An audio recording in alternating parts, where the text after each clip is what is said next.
Nos survivants ont récemment exploré un ancien train destiné à desservir une base secrète du CDC. L'intérieur était plongé dans une obscurité oppressante, seul éclairé par la faible lueur de leurs lampes de poche. Soudain, ils se sont retrouvés face à une horde de militaires zombies, un mélange horrible de soldats décharnés et de morts vivants hostiles. Le combat qui s'en est suivi fut d'une violence extrême, chaque coup de couteau résonnant comme un coup de tonnerre dans le silence lourd du wagon.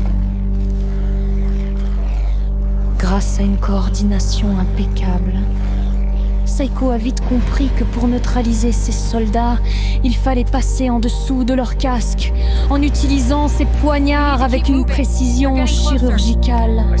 Son agilité et son sang-froid ont permis de les éliminer un par un, évitant ainsi une catastrophe.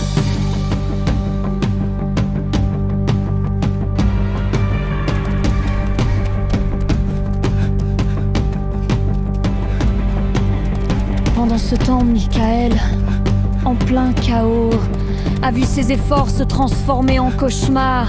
Il s'est fait arracher le cuir chevelu par un zombie, une blessure atroce qui aurait pu le tuer sur place.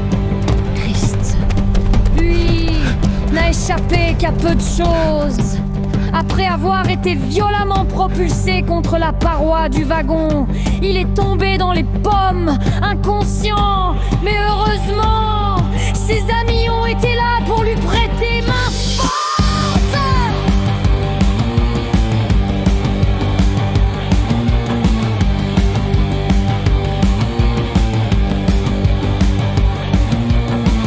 Quant à Monsieur Blanchard, il ne perdait pas son calme une seconde.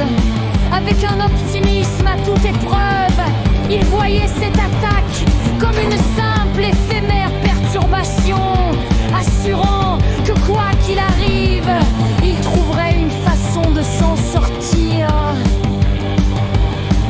Leur répit, aussi précieux qu'éphémère, laisse tout le monde sur le qui-vive. La suite de leur aventure s'annonce encore plus périlleuse.